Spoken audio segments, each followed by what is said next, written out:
Hemos estado hablando sobre cosmovisión, pero es importante para poder continuar definir y entender por qué la cosmovisión es tan importante. Todos los cristianos sabemos que estamos en una guerra. Esa es una de las primeras cosas que aprendemos cuando venimos y conocemos al Señor. Ahora, la pregunta es, ¿de qué o cuál es el objeto de esta guerra? Siempre que pregunto esto en iglesias, la respuesta es, el propósito de nuestra guerra en el mundo es ganar almas. Siempre que hay una guerra, se está peleando por algo. ¿Cuál es la razón por la que nosotros los cristianos estamos en guerra? ¿Qué queremos ganar? ¿Qué es lo que el reino de las tinieblas quiere ganar? Ahora, ¿qué tal si yo les digo que hay una guerra aún más alta que por las almas? Una guerra superior. Charles Colson, en su libro Entonces, ¿cómo viviremos?, dice que hay una guerra cósmica.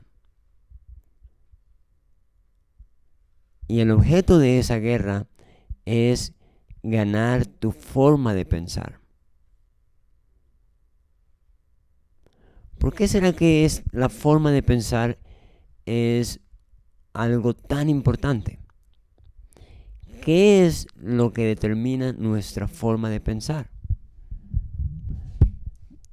Decimos que la forma de pensar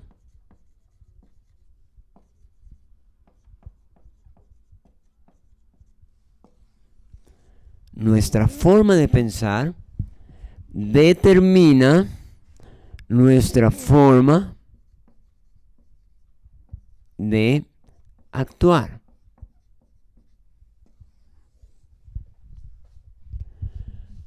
Todas las cosas que hacemos día a día, desde que amanece, está determinado por nuestra forma de pensar.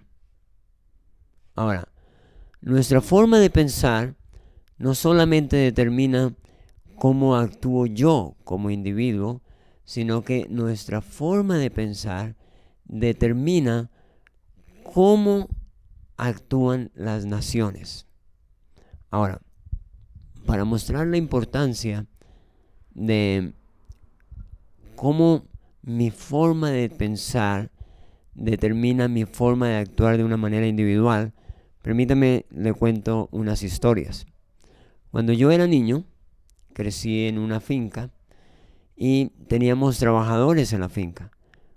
Usualmente, o algunos días, mis padres me enviaban a dejar el almuerzo a los trabajadores. Un día iba caminando, tenía que pasar un bosque, y en el camino me encontré que una culebra, una serpiente, estaba en mi camino, cruzando el camino. Yo la miré y me asusté tanto que me regresé lejos y estuve un buen rato esperando que la culebra pasara el camino, y luego corrí por ahí, todavía recuerdo la imagen, y pasé corriendo por el susto que tenía.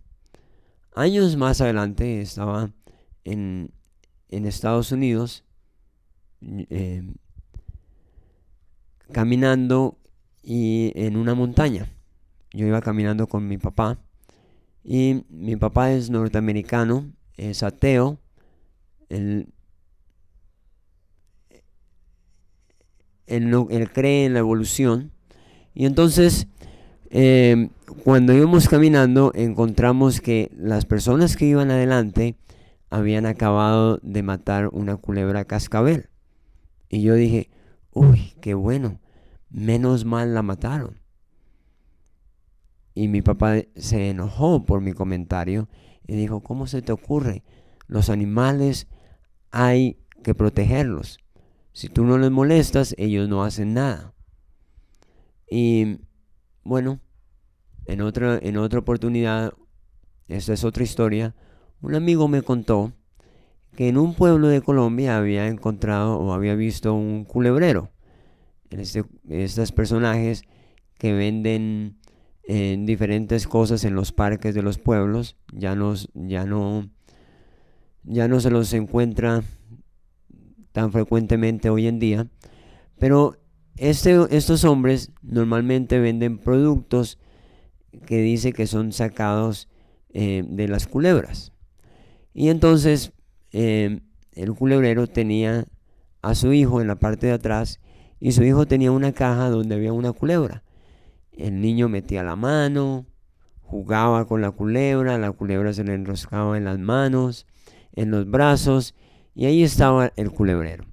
Muy bien, les acabo de contar 3 cortas historias. Todas las historias tienen un personaje común, una culebra. Ahora, la diferencia es por qué cada uno de los otros personajes responde de una manera diferente ante las culebras. En la primera historia, en mi caso, yo tenía mucho susto de las culebras porque mi forma de pensar de las culebras es totalmente diferente a la forma de pensar de las culebras de mi papá y del hijo del culebrero.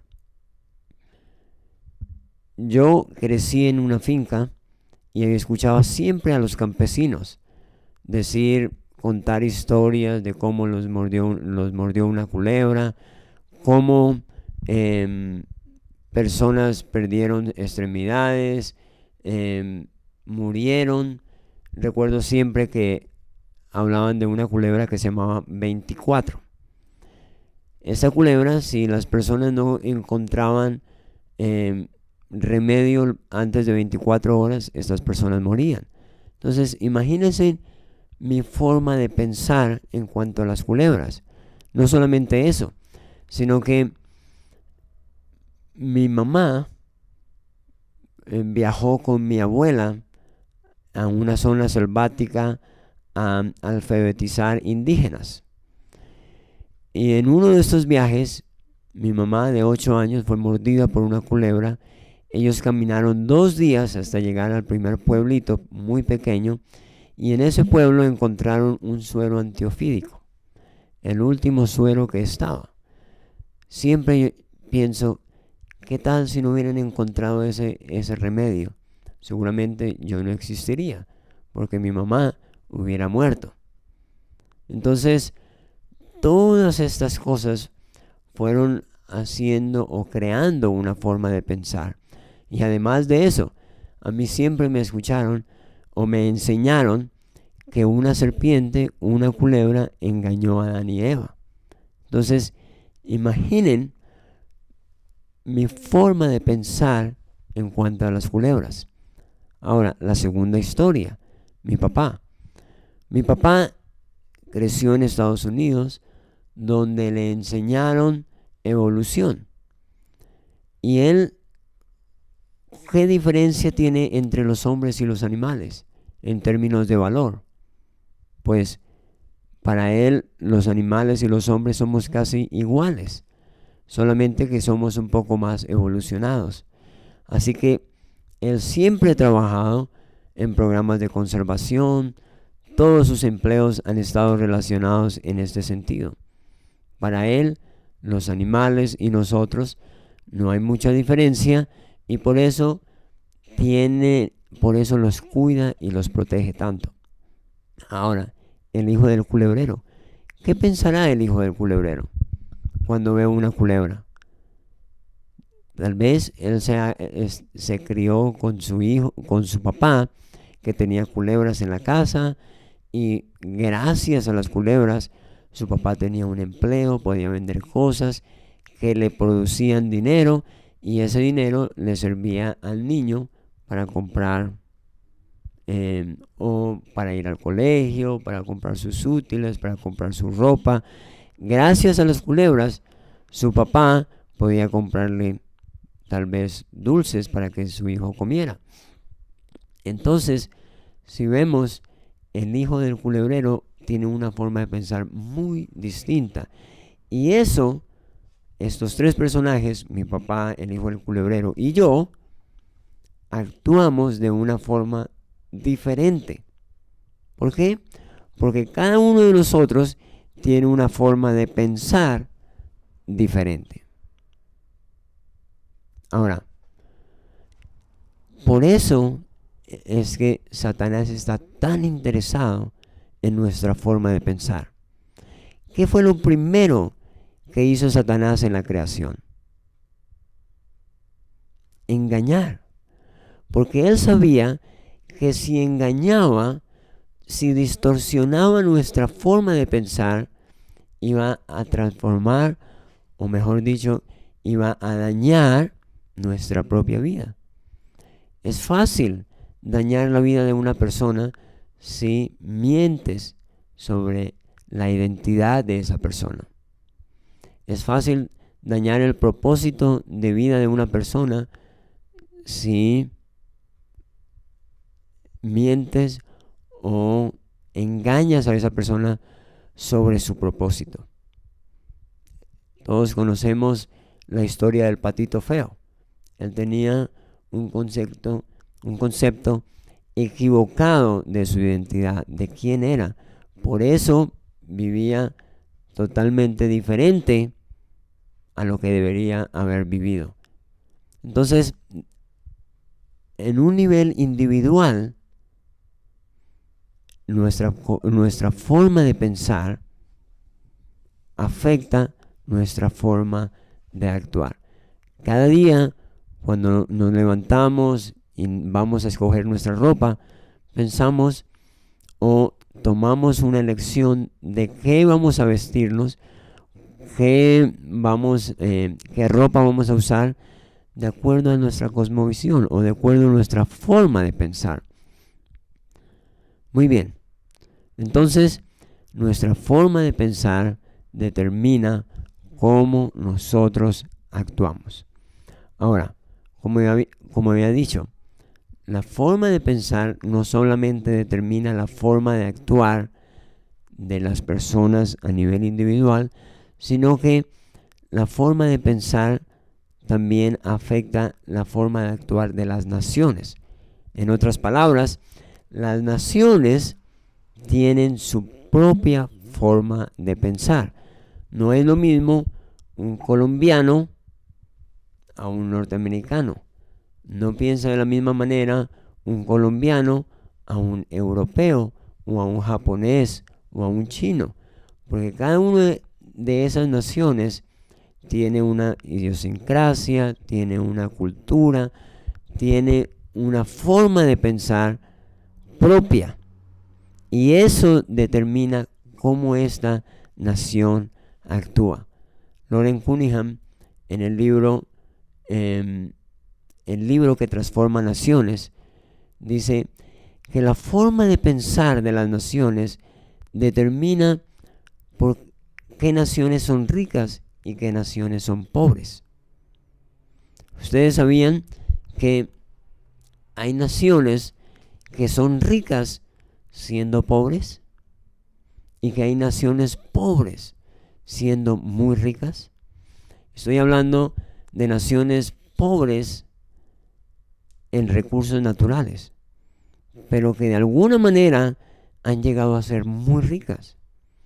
Y hay naciones riquísimas en recursos naturales, pero que de alguna manera viven muy pobres.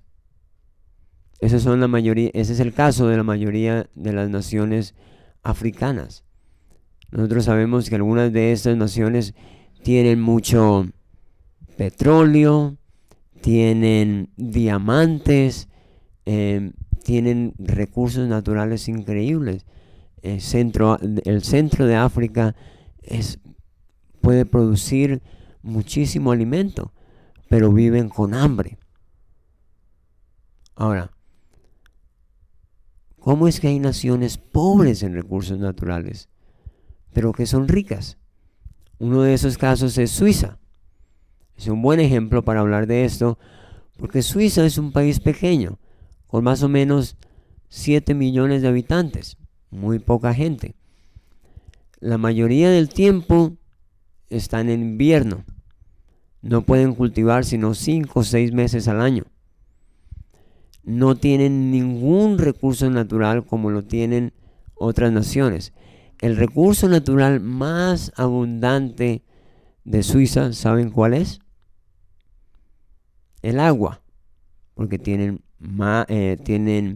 muchos lagos, tienen varios ríos, tienen montañas congeladas, pero no tienen ni petróleo, no tienen ni gas natural, ni oro, ni diamantes, ninguno de estos recursos naturales. Ahora la pregunta es, siendo que son tan pobres, siendo que viven en un país tan montañoso y tan difícil, siendo que viven en un país donde no pueden cultivar todo el año para producir su alimento, ¿por qué es uno de los países más ricos del mundo? Y la respuesta está en su forma de pensar. Cuando tuve la oportunidad de estar ahí, me sorprendía que la puntualidad que ellos tienen. En Latinoamérica nosotros, el transporte de bus, por ejemplo, intermunicipal, sale cada hora, cada media hora.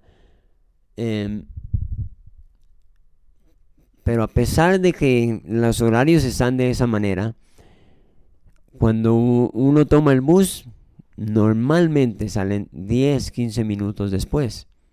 Es increíble que en los trenes en Suiza, en las estaciones de tren hay relojes grandísimos y los trenes salen a las 7:43, 7:47, o sea, allá miden el tiempo de salida por minutos, mientras que acá lo hacemos por media hora o por una hora, allá lo cuenta cada minuto. Y si el tren va a salir a las 7:47, por ejemplo, apenas el segundero llega al 12 y marca las 7:47, las puertas de los trenes se cierran y el tren se va. Lo mismo pasa en los paraderos de los buses de transporte urbano. En cada paradero está la hora en que el bus pasa. Y si uno viene corriendo 10 segundos más tarde, el bus no lo espera. El bus se va porque ellos son tan puntuales. Para ellos el tiempo es valioso. Ahora, si uno va a subirse a un bus, en la estación del bus hay una máquina a la cual uno le paga y mi primera sorpresa fue que yo creía que al subir al bus iba a tener que pasar el tiquete, iba a tener que pagar o mostrar que había pagado, pero me subí al bus y nadie me preguntó si había pagado o no.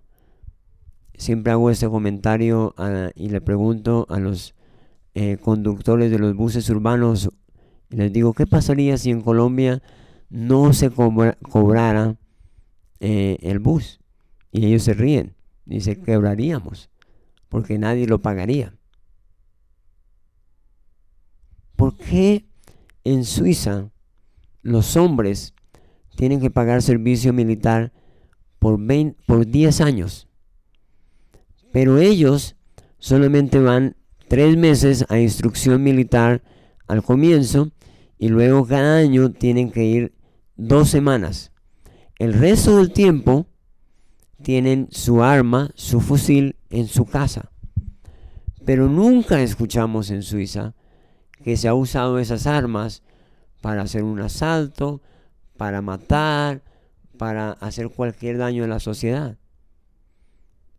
También pregunto, ¿qué pasaría si en nuestros países latinoamericanos todos los hombres tuvieran una de estas armas en su casa?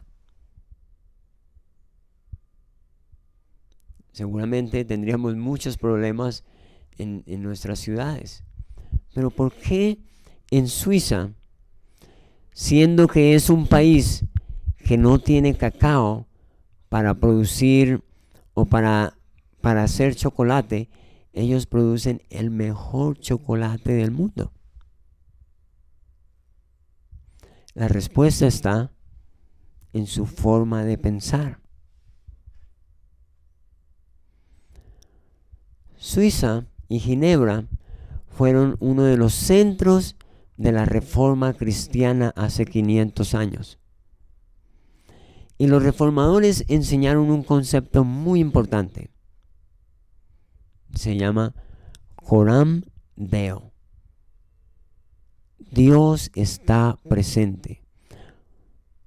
Eso quiere decir que si Dios está presente, yo tengo que hacer todas las cosas excelentes para Él. Si yo le digo, aquí tengo una navaja suiza y aquí tengo una navaja china, ¿cuál prefiere usted? Seguramente me va a decir la suiza. Ahora, no hay mucha ciencia en una navaja. Pero ¿por qué hace una diferencia entre una navaja suiza y una navaja china? Porque sabemos que los suizos representan calidad. Si yo le digo, aquí tengo un reloj suizo y aquí tengo un reloj chino, ¿cuál usted quiere? Seguramente usted me va a decir el reloj suizo. ¿Por qué? Porque los suizos aprendieron que tenían que hacer las cosas bien hechas. Entonces, ¿cuál es la diferencia? Es la forma de pensar. La forma de pensar determina cómo vivimos. La forma de pensar determina por qué somos ricos y por qué somos pobres. Muy bien. Entonces, ahora que entendemos por qué es tan importante nuestra forma de pensar, vamos a entender por qué hay una guerra cósmica para tratar de ganar nuestra forma de pensar.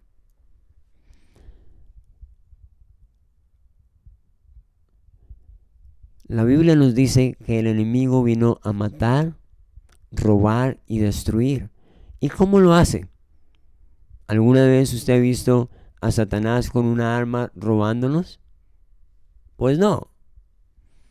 ¿Pero cómo lo hace? Dice que el enemigo es engañador. Él ha distorsionado la verdad. Ha engañado. Nos ha plantado ideas en nuestra forma de pensar que nos hace actuar de una manera que destruye nuestras naciones, que destruye nuestras vidas, que destruye nuestra sociedad. Hoy en día el mundo está tan engañado, viviendo de una forma tan dañina, que tenemos tantas consecuencias tan malas. No es lo que Dios quiere, no es lo que Dios pretende o no es lo que Dios quiso con las naciones. Por eso tenemos el desafío de transformar nuestra forma de pensar. Ahora, cuando hablamos entonces de la forma de pensar, estamos hablando de lo que Max Weber llamó la cosmovisión.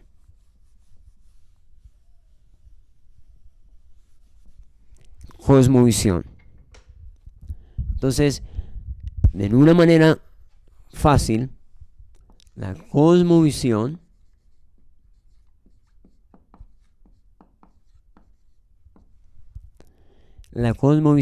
es nuestra forma de pensar.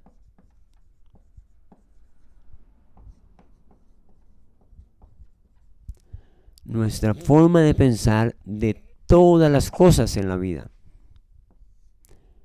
Cosmovisión está constituida por dos palabras: la visión del cosmos. En otras palabras, es la cosmovisión de todo el mundo.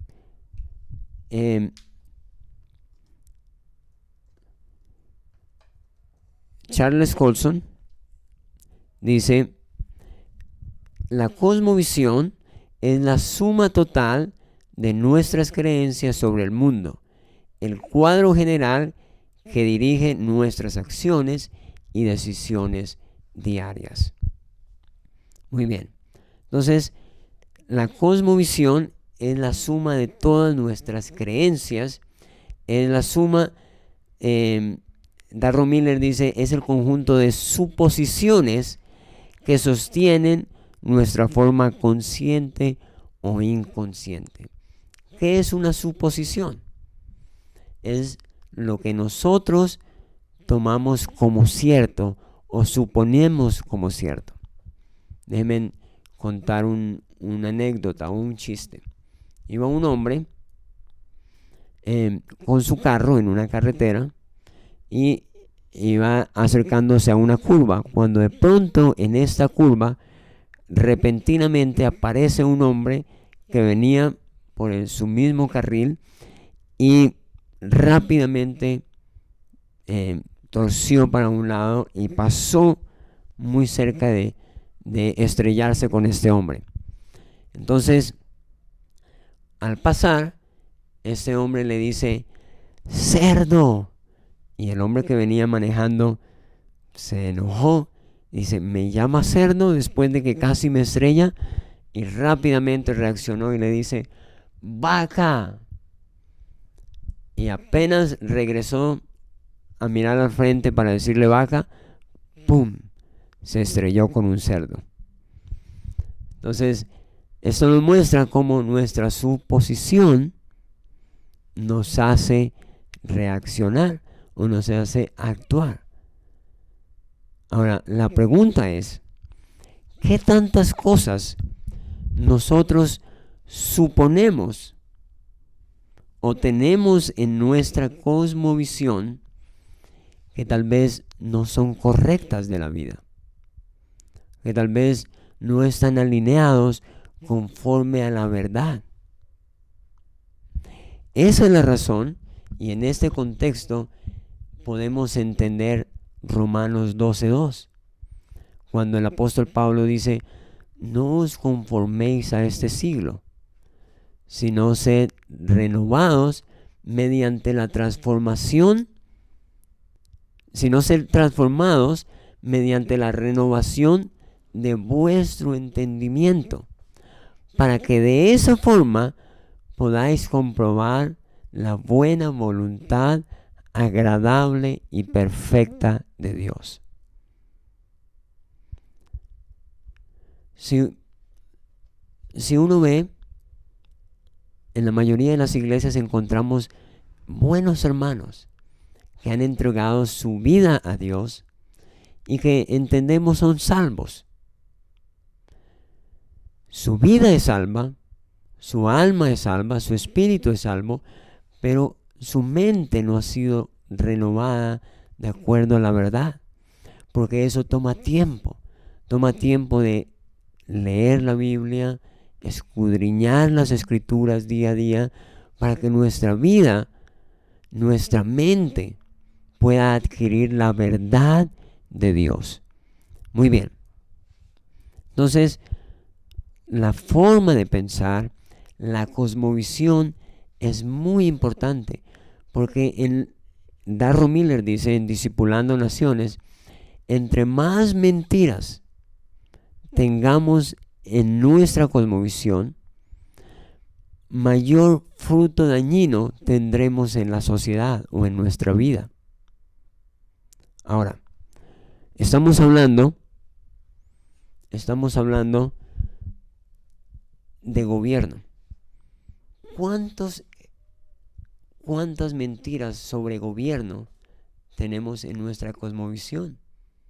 ¿Cuántas mentiras sobre gobierno tendremos en nuestro país, que han traído un fruto dañino, que han traído veneno, que han traído destrucción a nuestra nación? La razón por la que estamos tomando esta escuela es porque queremos aprender de la verdad de Dios para la cosmovisión bíblica. Para la cosmovisión bíblica de gobierno. Porque cuando aprendemos la verdad de Dios, el resultado es que nos traerá libertad, traerá desarrollo, orden, belleza y prosperidad a nuestras naciones. Muy bien. Entendiendo entonces cuál es la batalla tan grande que libramos en nuestra mente, la batalla de la cosmovisión, tenemos que entender también que la cosmovisión o la forma de pensar viaja. Darrell Miller nos enseña que la cosmovisión o la forma de pensar viaja en tres maneras. La primera forma es la forma horizontal. O sea, las ideas, la forma de pensar, la cosmovisión viaja de una manera geográfica.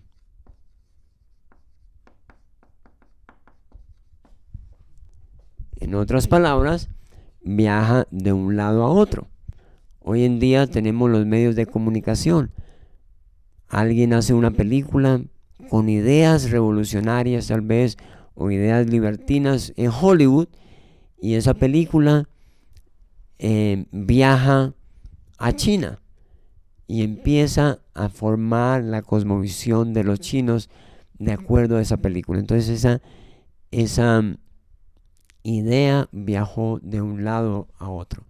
Tal vez alguien está en una conferencia en una ciudad y adquiere unas ideas que le parecen revolucionarias. Y luego esta persona viaja a otro país y tiene la oportunidad de dictar una conferencia.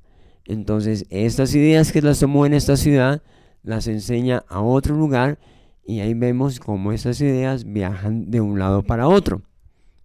Ahora, esa fue la manera en cómo las ideas libertarias llegaron a América.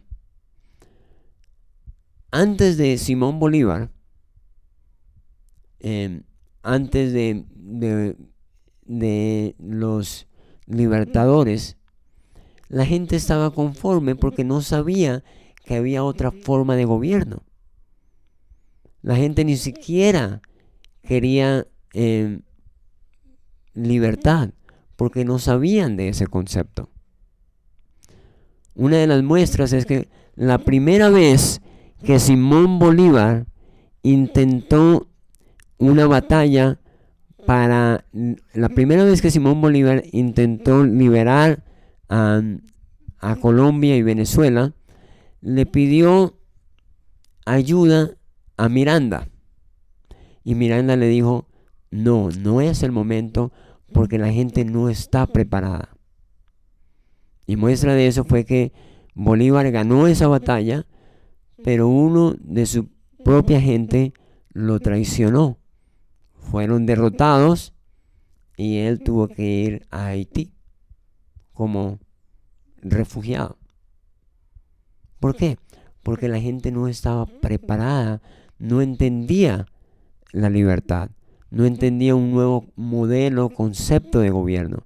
Simón Bolívar había estado en Europa, había estado en Francia, había entendido que había otros modelos de gobierno y que necesitaban libertad, libertad de la tiranía, libertad del rey.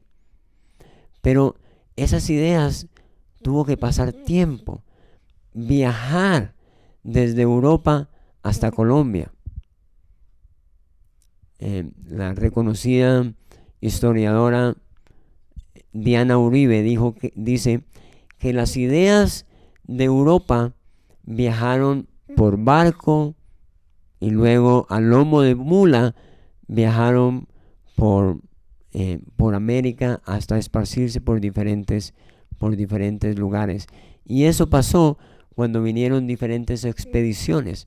la expedición francesa que vino a buscar la mitad del mundo en Ecuador, venía con unas ideas revolucionarias que fue contando y esparciendo a la gente que encontraban en el camino.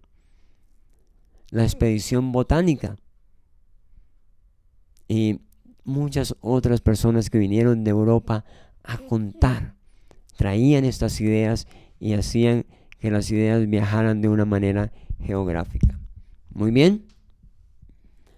Segundo, las ideas viajan de una manera temporal.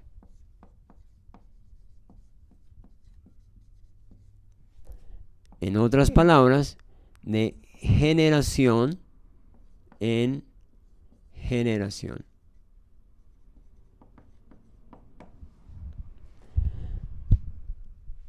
Hoy en día tenemos ideas que nos contó nuestros papás, que a ellos les enseñó su abuelo. Darrell Miller cuenta una historia de una mujer que sus amigos la conocían porque ella preparaba un rollo de carne muy rico. Entonces una vez una amiga le preguntó, cuéntame, ¿cuál es el secreto de tu rollo de carne? ¿Por qué es tan rico? Y él le dice, no, yo no sé. Tal vez es porque yo le corto las puntas al rollo de carne. Y ella le dice, ¿y por qué le cortas las puntas a tu rollo de carne? Y él le dice, yo no sé, es que yo le aprendí eso a mi mamá. Entonces, cuando tuvo la oportunidad, esta mujer le preguntó a su mamá, mamá, ¿por qué le cortas las puntas al rollo de carne? Y ella le dice, yo no sé, es que yo le aprendí eso a mi mamá, o sea, a tu abuela. Entonces esta mujer fue y le preguntó a la abuela y le dice, abuela, ¿tú por qué le cortas las puntas al rollo de carne? Y la abuela le dice, pues lo que pasa es que en esa época tenía una bandeja tan pequeña que yo tenía que cortarle las puntas al rollo de carne para que me cupiera en mi bandeja y de esa manera entrara en el horno. Entonces, hay muchas ideas que vienen de nuestros padres, de nuestros abuelos, de generación en generación, y muchas de estas pueden ser mitos, pueden ser ideas equivocadas, pero que nosotros las tomamos y no las examinamos a ver si están de acuerdo o alineadas a la verdad de Dios, porque la verdad de Dios es lo único que nos puede traer libertad. Darrell Miller dice, la cosmovisión o las ideas son como unas gafas, pero normalmente nosotros no examinamos las gafas, simplemente las usamos, simplemente las ponemos, pero no las examinamos para saber si nos están dando una visión correcta del mundo. Muy bien. Y la tercera forma en que las ideas viajan es de una manera vertical. O sea, las ideas viajan dentro de la sociedad. Normalmente en una sociedad, en un país, las ideas son creadas o son pensadas por filósofos.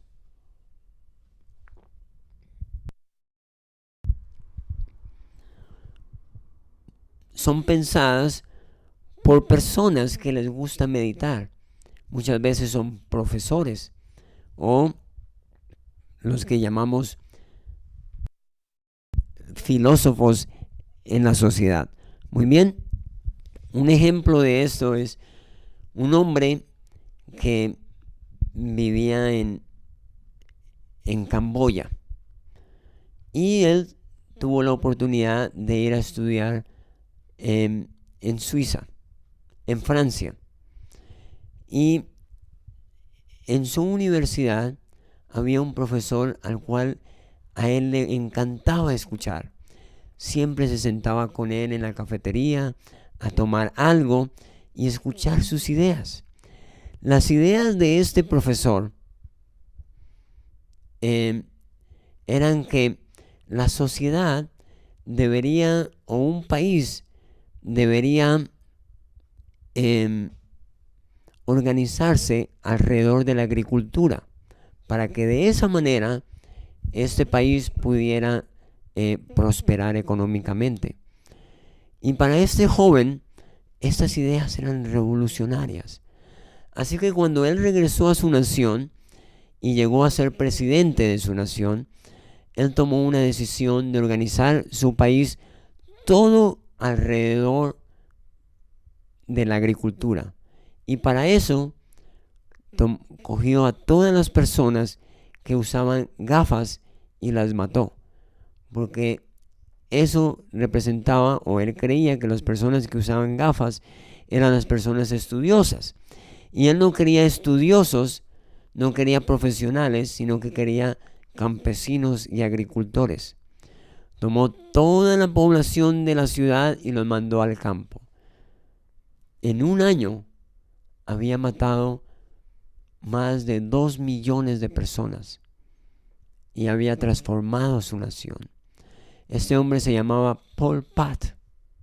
Entonces, las ideas que fueron puestas por un hombre viajaron y fueron luego, viajaron geográficamente tal vez, pero en su sociedad, digamos que viajaron desde arriba hacia abajo y luego fueron propagadas en la sociedad. Un ejemplo más cercano es la forma como el Sendero Luminoso, la guerrilla más sanguinaria de la historia, el Sendero Luminoso en Perú.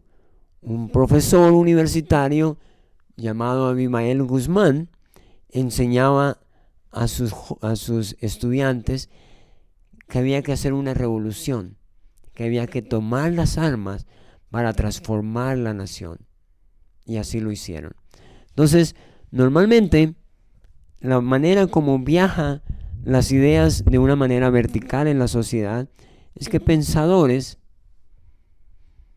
enseñan a jóvenes en el sistema educativo y estos jóvenes se vuelven profesionales y empiezan a poner en práctica estas ideas en sus profesiones, en sus lugares de trabajo.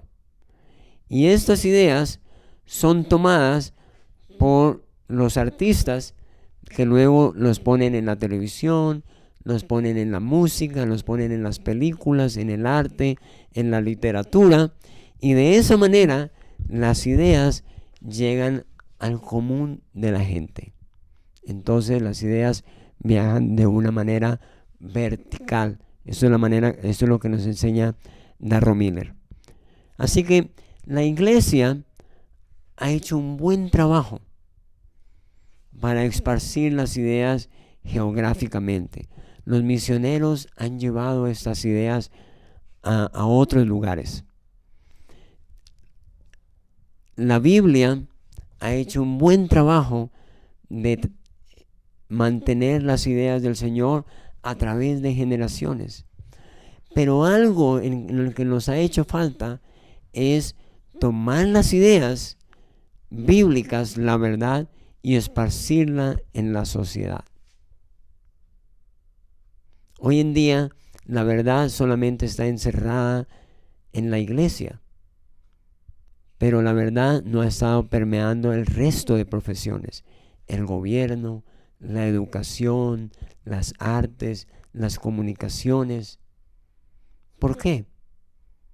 Porque hemos creído que la verdad de Dios solamente es para la salvación, pero que no se aplica a la vida diaria.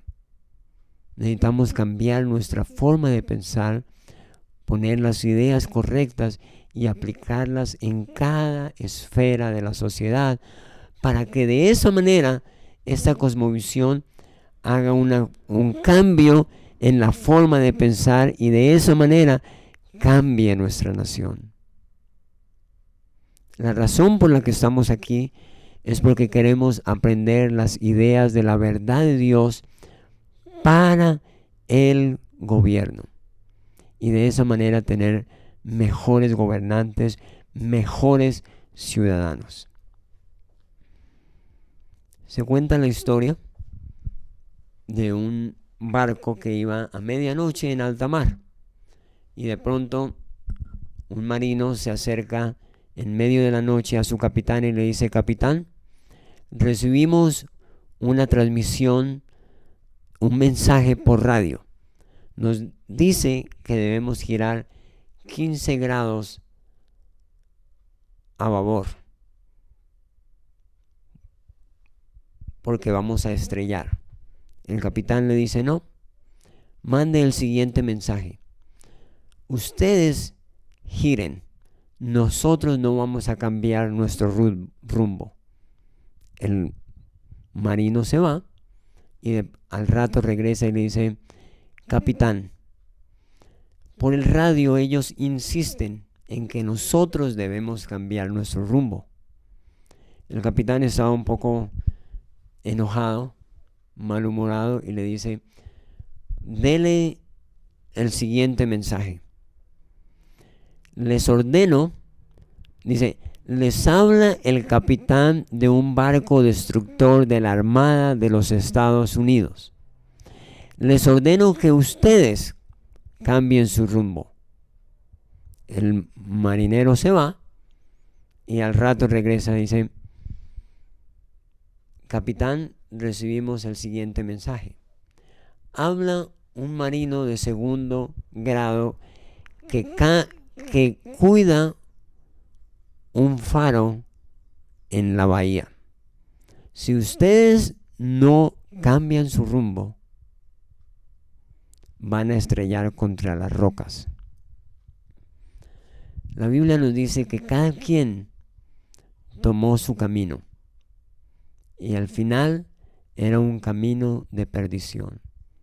Hoy en día vemos cómo el mundo, con su forma de pensar, va por un camino, pero que al final ha traído dolor, muerte, destrucción. Y Dios nos ha llamado a nosotros a ser faro. Isaías dice que somos llamados a ser luz a las naciones, para mostrarle al mundo la verdad. Pero para mostrar esa verdad, nosotros tenemos que aprender la verdad de Dios. Y la verdad de Dios está en la Biblia. No podemos seguir viviendo de acuerdo a la cosmovisión humanista. No podemos seguir viviendo de acuerdo al pensamiento griego. No podemos seguir viviendo de acuerdo a las enseñanzas que hemos aprendido en la universidad humanista. Necesitamos leer y meditar día y noche en la palabra de Dios, porque la palabra de Dios es verdad y solo la verdad nos traerá libertad.